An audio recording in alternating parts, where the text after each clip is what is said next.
Okay, looks like it's time to get started. I'm Kate Trams, and this is the Essential Substance Abuse Skills webinar series brought to you by the National American Indian and Alaska Native Addiction Technology Transfer Center. Today we have Matt Ignacio presenting on professional readiness, attitudes, and values. As I mentioned, we are part of the EPC network, which includes 10 regional centers, 5 international centers, network regionally office, and national. In the next couple of days, we will send out a follow-up email to everyone who attended, which will include a link to the recording, handouts of the slides, and a CEU request form. We are a NANET certified educational provider, and we happen to provide CEUs for a $15 fee. I also just want to note, often for many people, the confirmation email that we send that confirms your attendance is often sufficient for what your certifying body needs. So you may not need an official. You want to just look into that with your certifying body.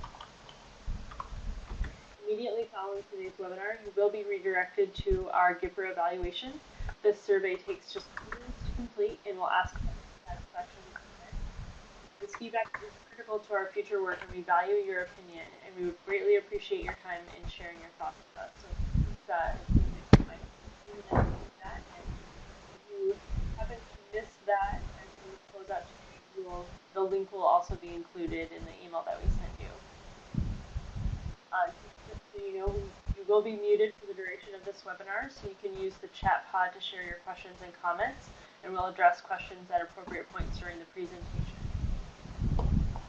Matt Ignacio is a member of our advisory council and is the engineer of our Native LGBT club. And Matt has also served as the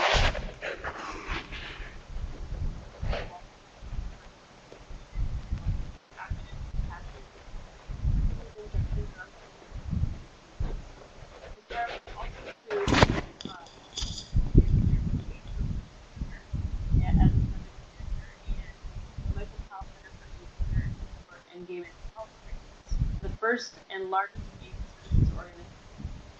He is currently a doctoral student or doctoral student at the University of Washington. So we're so thankful for having Matt with us, and I'll pass things over to you at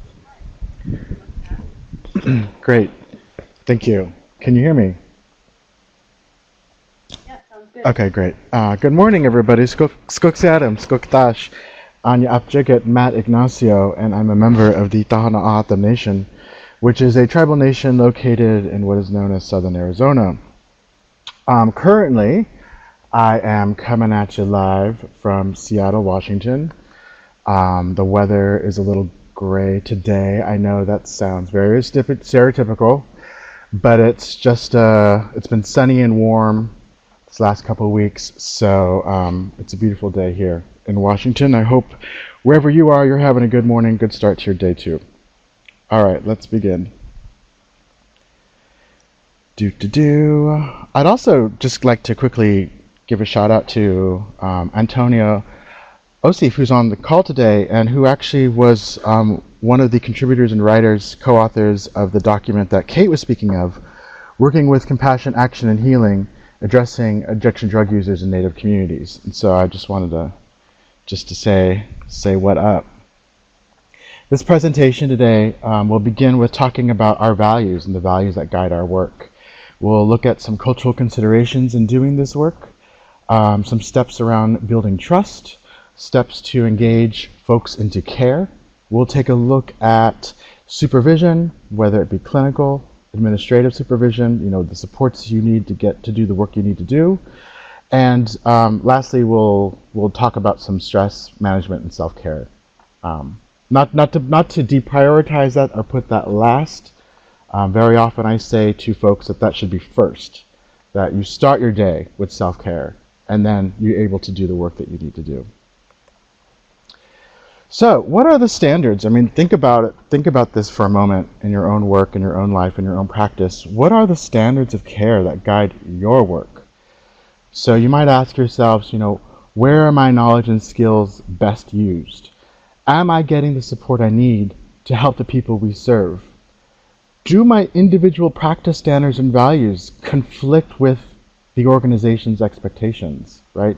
These are great questions to begin to ask yourself to understand more about the guiding forces behind the work you do. Standards may be set oftentimes, or they very often are set by the organizations in which we work. Very often the mission statement guides the work. There might be policies and procedures and codes of conduct that are codified and that you have to follow. So some further questions you may ask yourselves around this is, what is our overall agency mission and goals? And within that framework, whose needs are being met, ours or the people we serve?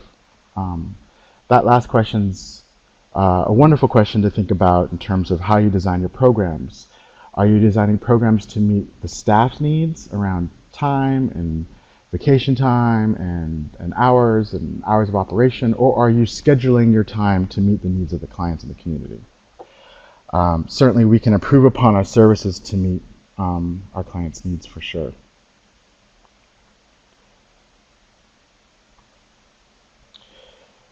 Standards can also be set forth by your profession. For example, as myself as a social worker, we have what is called the Code of Ethics, which is outlined by the National Association of Social Workers.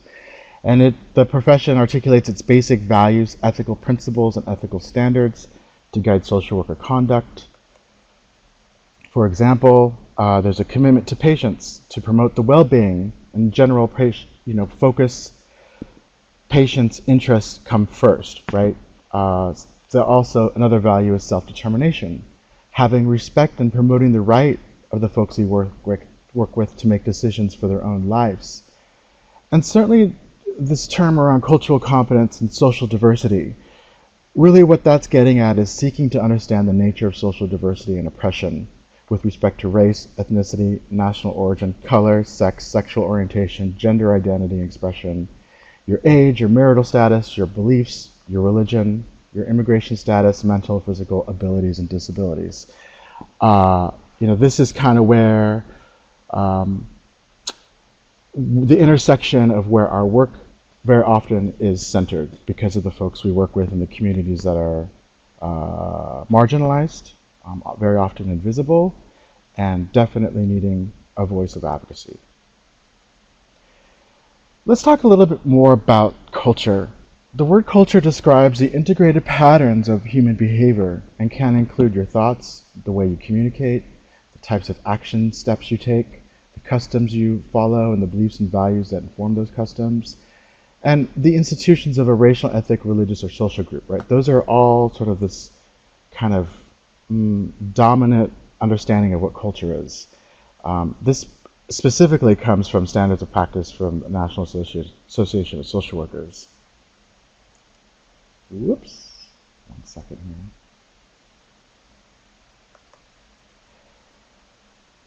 When thinking a little bit further about this, how does this apply to Native populations, right? So I want to kind of just highlight right up the jump some Native-specific cultural risk factors and kind of keep this in mind as we go through. Through the work, this year marks 20 years of having been involved in HIV prevention in and among Native and Indigenous communities. And through the years, some of these have been more present, but I believe that there are always aspects of the work that we can improve upon, and one of which is confidentiality, or rather the lack of, or the perception of lack of confidentiality. Community can be distrustful.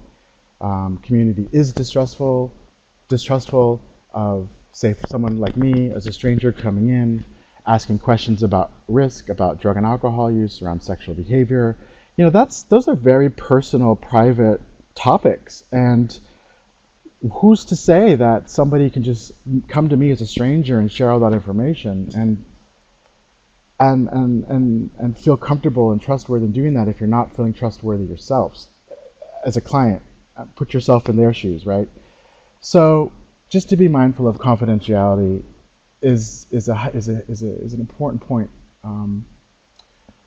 Very often in Native communities, you have a local health center. Maybe you come from a rural community and there's one local health center, and you're related to the front desk receptionist, you're related to the medical records clerk, you're related to the x-ray tech.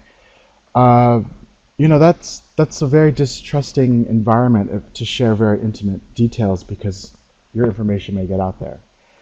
So just be aware of that, right? Also, lack of social services in tandem with what I just spoke of, particularly in rural communities where you may not have other opportunities or other providers or other avenues to get the care one needs. Limited access to comprehensive health care. This is pretty basic understanding, is that if you have complex health needs and you don't have a place to go to get those needs met, that potentially could put your health in jeopardy, right? Circular migration is also another cultural consideration.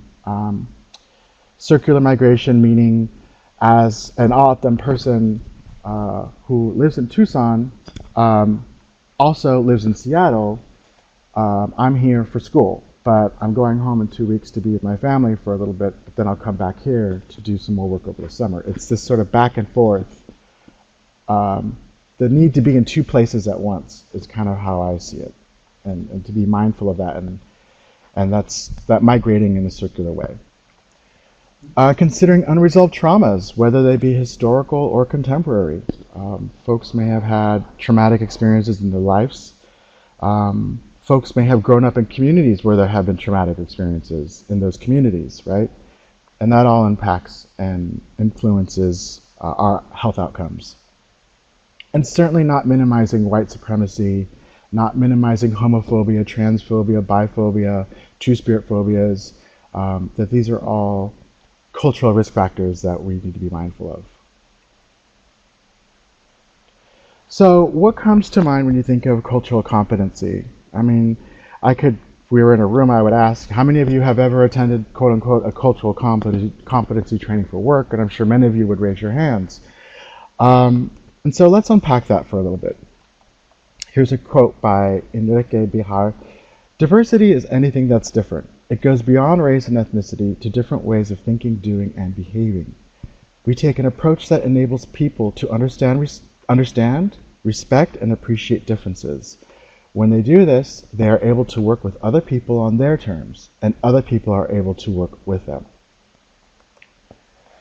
So kind of unpacking this word competency, there's a definition, which is a set of behaviors, policies, attitudes, which form a system or agency which allows cross-cultural groups to effectively work professionally in situations. This includes human behaviors, languages, communications, actions, values, and other perceptions. Individuals are deemed, and I put that in quote, competent to function on their own and within an organization. So, and there's a video, if you want further information, you could also look this up on the internet as well. I would prefer that we begin to move away from this word competency, because you can never be competent in somebody else's culture. And so what I would kind of maybe more lean towards integrating into your practice is this sort of foundational approach of cultural humility. And another way to view this concept is that, or rather the definition of cultural humility is incorporating a lifelong commitment to self-evaluation and critique as a way to redress power imbalances between you as a provider and the dynamic that you have with the clients and the people you serve. And as a result, develop mutually beneficial non-paternalistic partnerships. So it's really beginning with you. And so that first step, incorporate and commit to being a lifelong learner. And that's where cultural humility starts.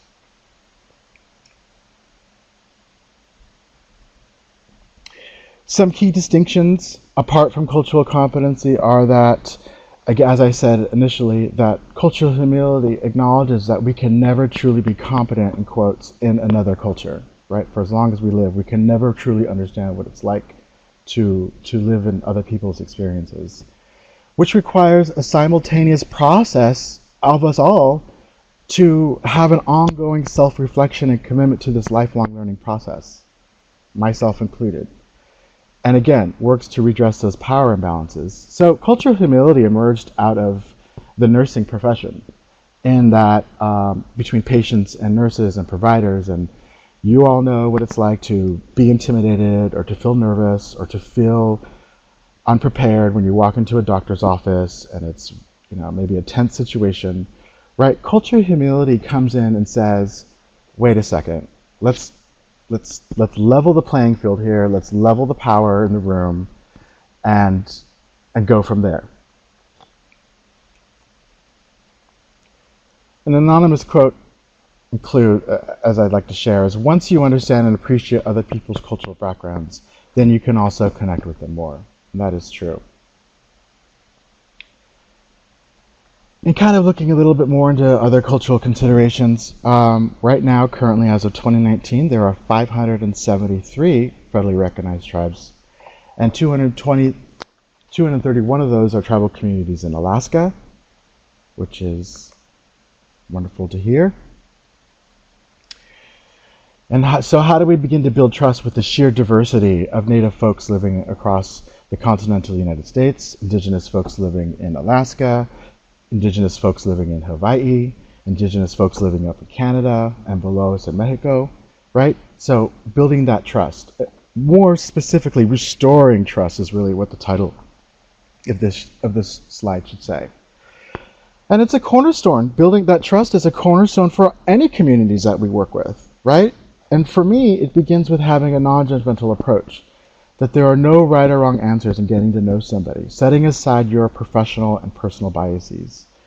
It means working from a strengths-based perspective, immediately identifying behaviors that support healthy lifestyles. For example, when somebody calls up to my office and wants to schedule time to meet to talk about something related to their work, or in this case, as an instructor at the School of Social Work, when students reach out to me, email me and say, hey, can I schedule some office hours because I want to talk about my paper, right? That act, or even just personally, when I finally decide to get around to calling the dentist to schedule a teeth cleaning, those action steps are all great. And that's what I mean by being strengths-based, acknowledging that those initial steps are not minor, they're actually major when you pick up the phone to schedule a teeth cleaning, right? That's a huge step. It also means having a level of authenticity. That's that personal, it facilitates personal connection and helps build and strengthen the therapeutic relationship you're trying to form. It's important to take time to establish a connection before any of the work can be done, specifically with Native patients and clients. Introductions are absolutely important. I was just at a training in Eastern Washington in Spokane, and somebody had shared that they're non-Native and they're working with Native clients, and the client told them that for some people in my community, it can take up to 2 years to get to know individuals. And that is absolutely true. I have another dear friend, Nazba, who does somatic healing work in Vancouver, and she's from the Dene Nation, they're from the Dene Nation, and Nazba says that doing an intake, very often in the settings that we work in, is done in the first session. In Nazba's practice, the intake can take up to 4 sessions, right? So it's about building that relationship and establishing that trust. Certainly, we don't want to make any assumptions regarding someone's sexual behavior. I have made this mistake many times, assuming just because I'm working with somebody who's older or even elders in the work that I've done in the past, assuming that they're not sexually active, right? So work to make no assumptions around behaviors, and also make no assumptions regarding sexual orientation. We can't necessarily assume that just because a client is romantically involved with somebody of the opposite gender, that's that they are heterosexual. We can't make that assumption.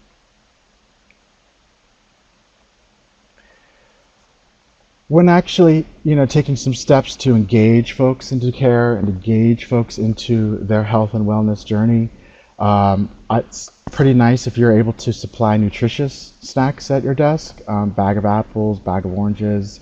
I go to the dollar store and get a couple boxes of protein bars, and I keep those in a drawer just to have on hand, right? That may be the only nutritious snack of the day for that person. And certainly be mindful of the high rates of diabetes, so we don't want things like candy bars or soda, full sugar soda, that kind of thing. And as my father would say, it can be as simple as offering a glass of water, and that's respectful. And in a lot of ways, that's traditional. Not even asking, "Are you thirsty?" but just simply setting down or offering the glass of water. Other ways to engage is certainly meeting at a place of their choice. This creates ease for the individual. If you're able to, consider outdoors or a park or another town close by. Consider issues around transportation. After hours, some folks don't have time except for in the evening. If it's possible to be flexible, these are ways to engage folks in the care. And it could also just be as simple as rearranging the furniture when you meet with clients. Rather than sit behind your desk and they're on the other side, bringing the chair around and sitting facing them, or in a way where there's no physical barrier between you. These are all steps to engage folks in the care. Certainly we want to affirm Native heritage, Native culture, Native identity, asking about, what is it? Example question could be like, tell me what it's like to be from, what it's like for someone to be from your tribe, or tell me a little bit about your tribe, or is this something you would like to learn more about if they don't know much about where they're from? These kind of opening up questions.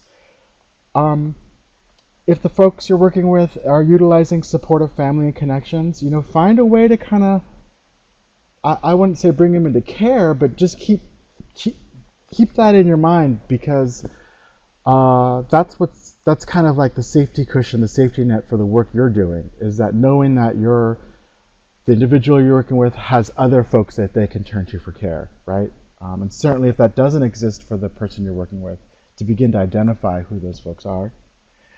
Accessing cultural knowledge and spiritual practices, absolutely. I would even probably bump this up and say assessing for cultural knowledge and assessing for spiritual practices, whether that be Catholicism, Christianity, traditional wellness approaches, etc.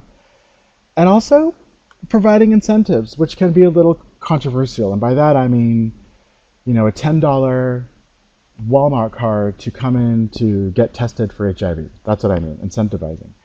The literature does speak to this as to incentives and kind of critiques it. Is the patient seeking services only just to get the incentive, or is the patient personally motivated? And it doesn't matter as far as I'm concerned, as long as the individual is returning for care, they're coming back, they're looking to you, they're confiding in you. Those are golden opportunities to engage and build trust further. As I've mentioned before, well, I actually didn't mention before, but we as service providers work from a positive service delivery model, which is a strengths-based approach, is what I mentioned earlier. We identify and exemplify strengths as a way to empower.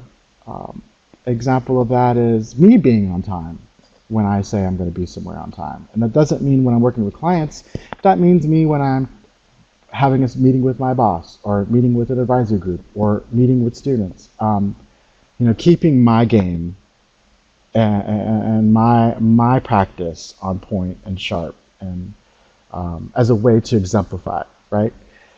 Certainly, again, conveying authentic interest, acknowledging and providing support for positive steps already made. And as frontline providers, you have a voice, an advocacy voice that is very, how shall I say, critically important. Because if you're on the front line, you're seeing the trends that are happening out in the community. You're seeing what drugs people are using. You're seeing perhaps maybe the healers out there that you can access. You have a front row seat to what's happening in the community, and you can advocate up, and that can help inform services to address and meet those emerging needs in your community.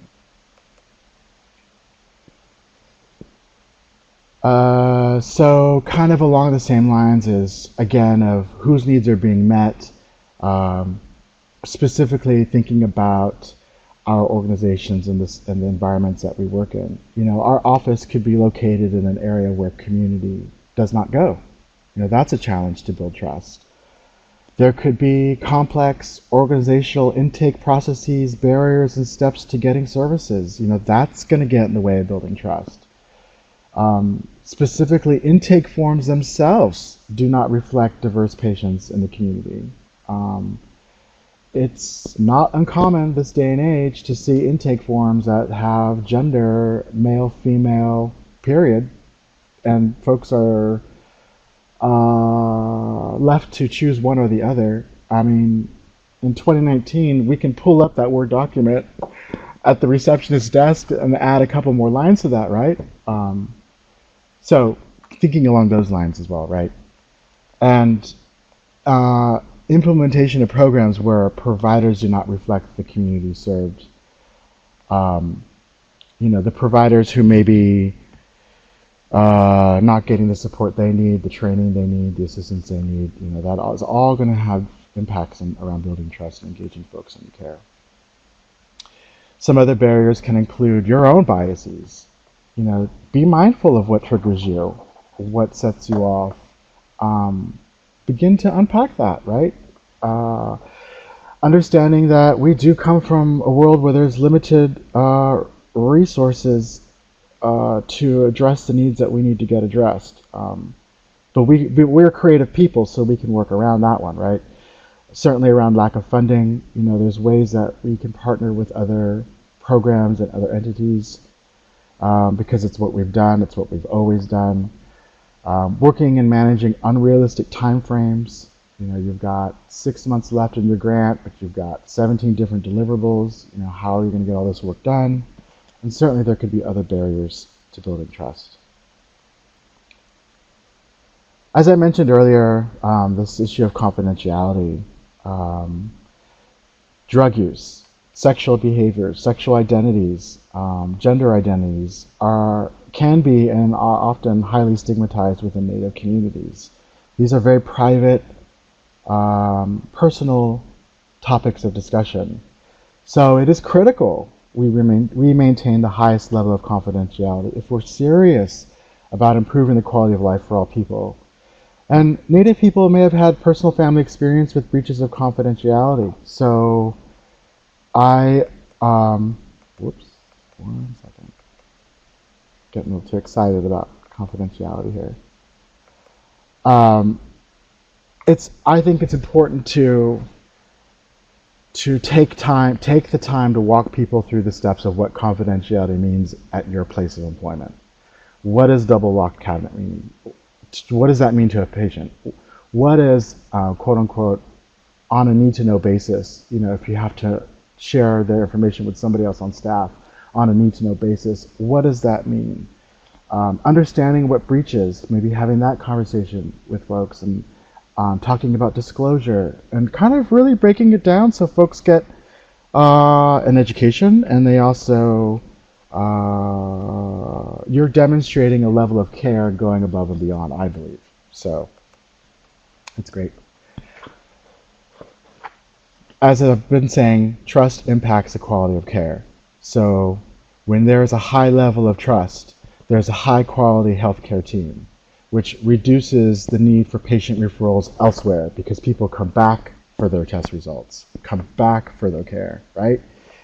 In which then allows you as a provider to kind of get this more complete health assessment over time, because they're not coming in for one-offs, they're coming in kind of, you're seeing them in a more regular way, which also then helps cost reductions.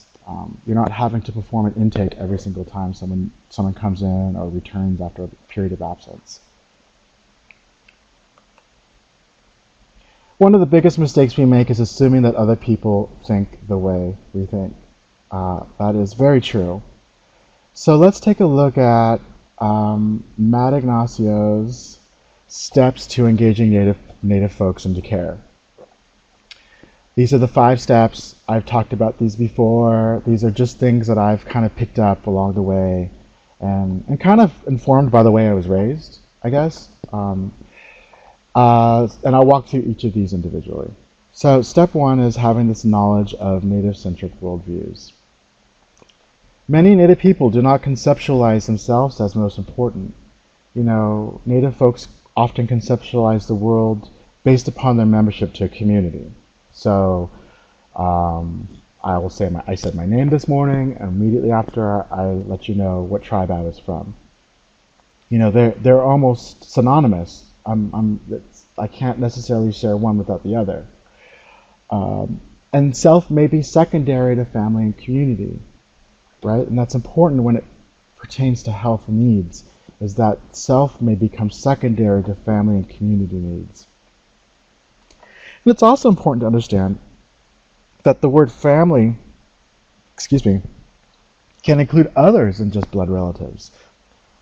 Family can include in-laws, peoples of the same clan, distant relations, others in the community, adopted members into our communities.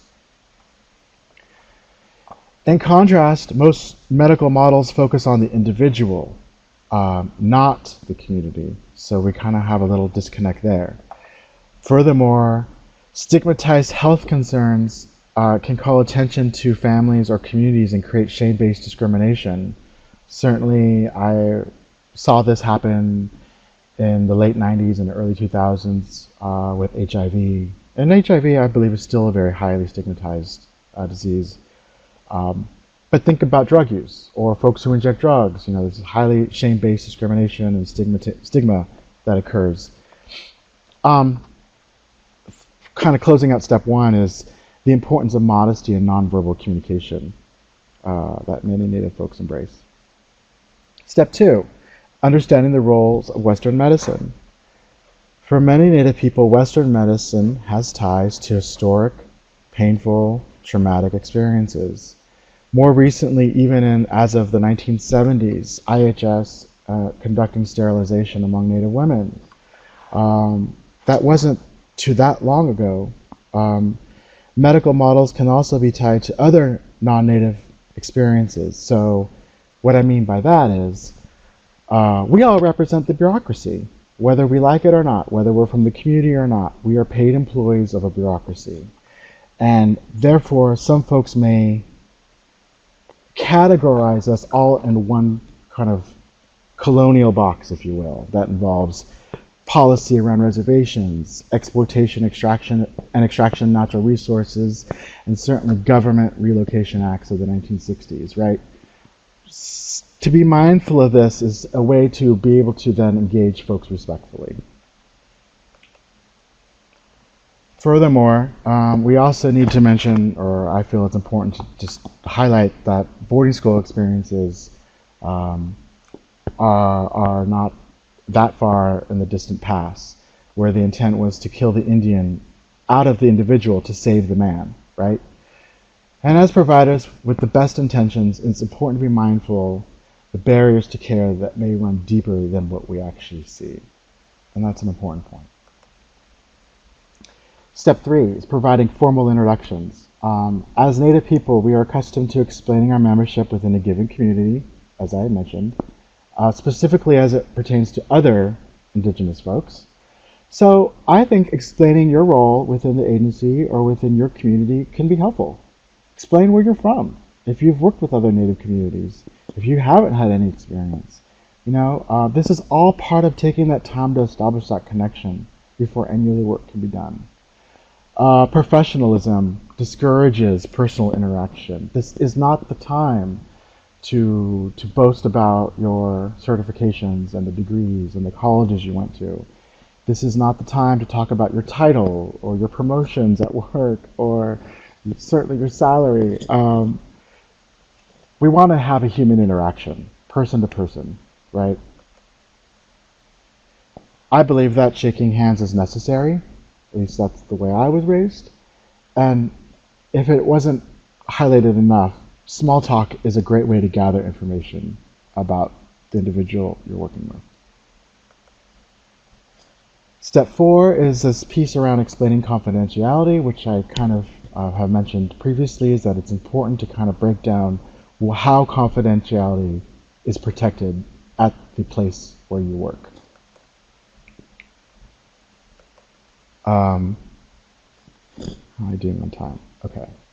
Step 5 is this piece around understanding circular migration, right? So as I said, many Native people travel daily, weekly, monthly from rural communities to urban areas for work, to use drugs, to have sex, to get an education, to attend medical appointments, etc. Urban dwelling Native people may return home for ceremony, for a death in the family, because an elder needs someone to care for them. You may have to go back home to handle family business, right? I think it's important to understand this because this can be, from your perspective as a provider, this could quote unquote be a challenge to treatment plan adherence. And as a result, if we don't understand this idea of circular migration, we might be more prone to label in client charts this individual as resistant or non-compliant or hard to reach or unmotivated, when in fact they may just be returning home to care for a loved one, right? And that's a family obligation, that's a cultural obligation, that's a traditional obligation, and so just to be mindful of that. Okay, I'm going to take a quick pause here and open it up to any comments or questions that y'all might have about the content I just spoke of.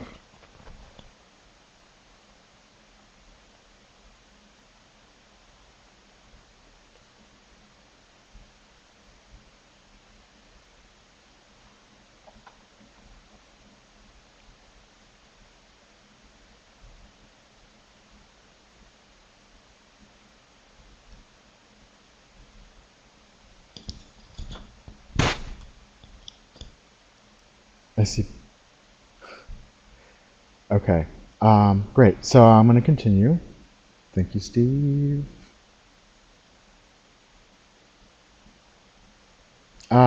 So question is, do you have any tips for connecting with clients who might be in a circular migration situation? Do you ever meet in other ways, Skype, etc.? That's wonderful. Yes, absolutely. I think if you can even just check on the phone, have a phone call. If somebody isn't able to come in for their regular checkup or check-in, if you can set some time to talk on the phone, I think that is an appropriate way to kind of bridge that gap around circular migration. If folks aren't available to meet in person, Skype, Zoom, phone call, certainly letters if folks are incarcerated. Yeah, this is an opportunity to be creative for sure. Yeah. Thanks, Kate. All right, I'm going to move forward. Let's talk about supervision. And by supervision, I'm kind of thinking of three main areas of administrative supervision, evaluative supervision, and clinical supervision. Consulting with your supervisor, if you have one, right? If you have one, and if you have a good one, those are two different things. Consultation with your supervisor can be a component of your decision making and working with folks. It may not always be available, and it may not always be helpful, but it is an ethical obligation to seek support and not work under case evaluation only. 3 goals of an effective supervisor, right? To assure the delivery and quality of treatment and services, create a positive work environment, and develop and foster staff skill sets. Effective supervisors set clear expectations that are understood, provide feedback with respect in a timely manner, teach and demonstrate needed skills, provide a supportive and respectful environment, often just leads by example, facilitates meaning, purpose, and manageability in the workplace, right? That's a tall order in and of itself. And promotes self-care and models concepts with supervisee. So these are effective supervisors. Now, I'm not sure exactly what you all are seeing, but this is kind of where, this is kind of the dream scenario. When we're not in the dream scenario, we can certainly run into issues around stress. And stress begins with a life situation that knocks you out of balance. When life situations are perceived and cognitively appraised as distressing, emotional reactions develop, leading to psychological arousal. Right? That's the definition of stress. Looking at this from a biopsychosocial stress model, there's a biological component. Your brain, your muscles, your skin, your emotional, the limbic systems that feed into your emotions, and oh gosh, I can't say this word. I'm not even going to try. Basically know that there is a biological response to stress. Your heart rate, right? You're sweating, your stomach's turning. This is all letting you know that your body's feeling some kind of pressure. There is a psychological component. There are racing thoughts. You might have racing feelings. You might not be able to turn it off at 3 in the morning when you wake up and be able to go back to sleep.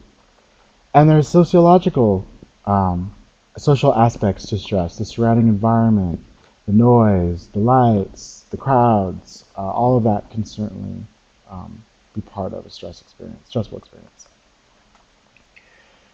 I mean, we kind of just talked about these symptoms. You all know what the symptoms are.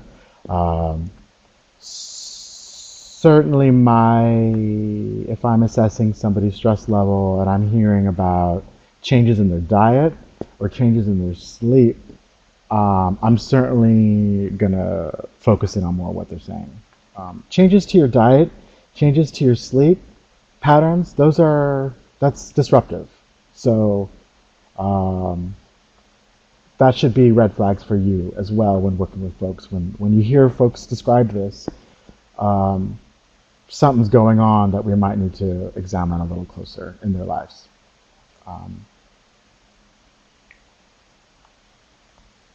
All this obviously can lead to burnout, and also as it ties to you as a provider, this can lead to burnout. Working with, I'm currently, actually this is week 10 in a 10-week quarter, and I'm teaching a class right now called Historical Trauma and Healing. And it's very much focused on it's a healing kind of, the course is grounded in healing and spiritual approaches to healing. And as I say to the students, as I'm saying to you today, the work that each of you are doing, the traumas that you might be seeing out in the community, the stories you might be holding and hearing and listening and containing from the clients you work with could be painful. You may have your own history of trauma, of violence, of unmet needs, really. And this can be a recipe for burnout, which is defined as an emotional exhaustion in which the professional no longer has any positive feeling, sympathy, or respect for patients. Right? This is a very, what I would think of as a dangerous dynamic to be in a place to then try to help somebody else. You can kind of see how the airs are all out of the tire in that equation, right? An adverse work stress, burnout is an adverse work stress reaction with psychological, physiological, behavioral components. Often looks like frustration, apathy.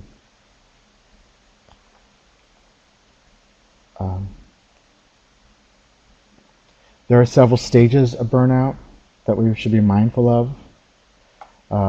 Stage 1 is this honeymoon stage where you're satisfied with the job.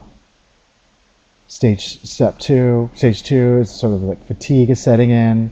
Stage 3, maybe perhaps there's these chronic symptoms that keep emerging. There's physical effects of that you're experiencing as a result of being on the job. Stage 4, crisis mode, right? An actual illness can develop. I've seen this around inflammatory disease, that you can actually get sick because of the burnout that's happening. And stage 5 is really hitting the wall. Is that physical and psychological problems can become severe enough to call illness that is life-threatening. And also in this, I should mention, in any of these stages, if you are actively using drugs and alcohol, what does that look like then? If you are in stage 4 or in stage 5 or even in stage 3, if you're using drugs and alcohol to cope and to carry through, how is that setting you up? And how is that setting the clients up for success? I'm just putting it out there because it's something to be mindful of, and I don't think that we talk about that particularly very much as Native people in Native communities. And yeah, I feel like I should go back and round, and let me just say this too, is like, I'm not saying, this is not coming from a place of judgment. I'm just looking out for you, and just want to put that little bee in your bonnet just to kind of maybe think about if you're having questions, and to support you and encourage you to take healthy steps, to take care of yourself, to then be present for others, right? Great. Simply put, for sustained, unmanageable, painful stress, your response is your responsibility, right? So if you are in any of those stages of burnout, it's important to take responsibility. Seek help. Set limits. Set boundaries. Manage symptoms. Explore new interests, new areas, new challenges in your job, or even maybe find a new job. Find a new path. Maybe take a break and do something different outside of what you're used to give yourself some rest.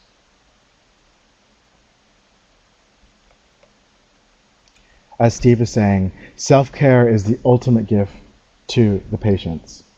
Yes, practicing self-care. Right, there's help for the helpers, right? The greatest gift you can afford, and you and your colleagues and your organization and your family, is the practice of self-care. We often work with our patients on taking care of themselves. Therefore, practicing what we promote takes on even more significance.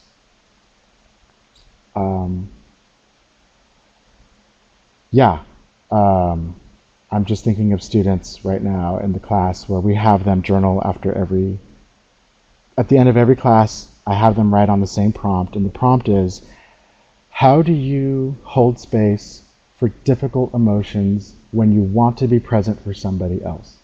Give an example. And so the reason why I bring that up, one of them is journaling. So if you are somebody who likes to write things down, maybe finds it easier to express yourself in writing in a little notebook, journaling is an excellent way to decompress from the day, decompress from a stressful situation. Journaling is also a great way to identify your dreams and your hopes and the strengths and the vision you have for your future, and the vision you have for your work, and the visions you have for your community. It's important to also note that work stays at work, home stays at home. Being nimble enough to make those transitions that when you walk into your work, your home, problems stay at home. Being nimble enough that when the day ends at the end of your shift, that you leave those issues and challenges at work to be present at home, right? One thing you might consider if your organization offers employee assistance program is to take them up on the offer. It's free. Employee assistance programs for counseling, for drug and alcohol treatment perhaps, for legal services, for needs that can be met through EAP services, can give you access to little or no cost, and certainly they very often include confidential therapy services.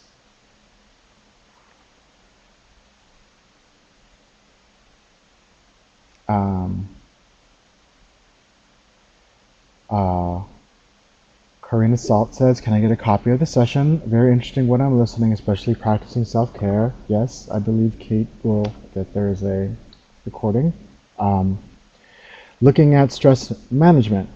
I can't underscore the value of humor and bringing, levity, bringing just kind of like a good joyfulness, or bringing kind of a smile, how about that, to the dynamic with the folks you work with can have a positive impact both on you and the folks you work with. I certainly found I'm in no way endorsing this phone app, but let's see, I'm pulling it up now. I have been meditating with this phone app for a year and a half. Currently, I have a 124-day run streak, so I've been meditating for 124 days straight. And I do 10 minutes a day. And the phone app is called Headspace. And I believe there's a free week trial. It has worked for me. And it's something that meditation has now become part of a daily practice in my own self-care. So I like it. Maybe you'd like it too. I suggest checking it out. Certainly, attending ceremonies, whether that be could be as simple as your monthly luncheon with your favorite friends, could be also attending healing ceremony out in the middle of the desert with your tribe. Ceremonial work and attending ceremonies and being part of the spiritual practice in a collective way. Prayer, spirituality, attending church, all of that certainly can help reduce stress. Volunteering, I know it may not sound like it, right? It may not sound like, oh gosh, now I have to go in for a couple hours at the end of each day. It could be just an hour or two on the weekend. But volunteering allows you, A, to connect with the community in a deeper way outside of your job title, and you're also giving back. You're kind of so if you're employed and you have a full-time job, you are a privileged person, right? So by volunteering, you're using your privilege in a good way. You're giving back to the community that is given to you. Volunteering can also put you on the front lines of what's happening, as I said earlier, around advocacy work. You might learn who the gatekeepers are in the community. You might learn about some emerging strengths, healing groups or people who are wanting to kind of have these conversations. You might hear of that and want to get further involved. So volunteering is a great way, can be a great way to reduce stress. Relaxation techniques, breathing, certainly taking a breath before you go into a heavy-duty meeting, remembering to breathe after the meeting, take a couple breaths to kind of just switch in and out of stressful modes. And exercise. I love to just go for 20-minute walks in the evening around sunset every day, just to kind of get fresh air, take my mind off of the day, kind of wind down, listen to good music. And so, yeah, I can't underscore that enough as a way to reduce stress. Well, we have reached the conclusion of this morning. I want to say thank you, Sappho. Thank you for taking the time to be with me and to have this conversation. And I wish you the strength. I wish you peace. I wish you success in the work that you all are doing, because our communities definitely need it. And I'm open to any questions or comments at this time. Thank you. Thank you so much, Matt. That was wonderful. And I just wanted to reiterate that we are recording this presentation, and we will send you a link to the recording in that email. And there's also handouts of the slides. You can download them from the files pod in the webinar screen, or it will also be attached to that follow-up email that you'll get.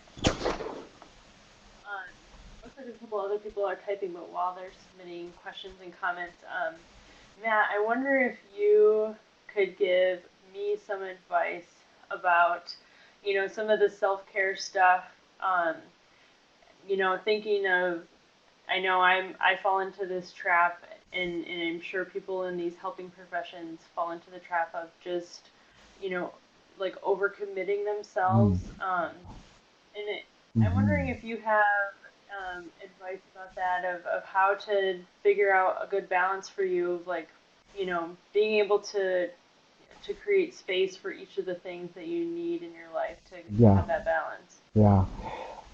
Where I do that personally in my own healing practice is around 5:30 a.m. each morning. I really do take I could do it for a good solid 2 hours and meditate if you let me. So I have to kind of narrow it down, unfortunately, to like 30 minutes or an hour if I'm feeling very generous to myself. But really kind of use that time to just focus on me being in that chair and not thinking about all the things that have to get done, not thinking about all the commitments I've made, but really just kind of taking a pause in the morning to get centered. And that allows me then to set boundaries later on in the day. I don't know how it works, but I, if I set my morning up right, I power through my doctoral studies every day from about 10 to 3 p.m. solidly. I don't take breaks except for bathrooms and I eat lunch at my desk, but I work from 10 to 3. But at 3 o'clock, that boundary sets in and I'm like, I'm out. Now I got to get ready and transition the evening, go for my walk, get dinner ready, get ready for the next day. So that structured kind of focus around healing uh, grounds me enough to know when to say no. That's all I can say to that. That's helpful. No, that's wonderful. That's really good. Reflection, yeah, that's an important piece of knowing who you are and how you want to spend your time. That's Yeah, wonderful. yeah. Great. Cool. Well, thank you all for all of your comments and questions. Please feel free to, Matt's got his email up there, but Yeah. you get my email in the reminder, so feel free to pass questions on to me and I can either, send them on to Matt or find someone else to answer these questions. So just want to thank you all for joining us today we have one of these webinars each month, but we also have a couple of other series going on. So Matt is going to be back with us for our prevention webinar series at the end of the month. Let me just double check. I think it's the 26th, Wednesday the 26th. Yeah. He will be talking with us again about community efforts and prevention for Native LGBTQ and Two-Spirit individuals. So Yeah. we'd love to have on that. And he'll be back with us in July and August for more essential substance abuse skills. So thank you so much, Matt. It's Yeah. such a pleasure. Thank you. Thank you all, and have a beautiful, beautiful rest of your day. Wonderful. Thanks so much again. And we'll close out here and hope to see you next time. Take care.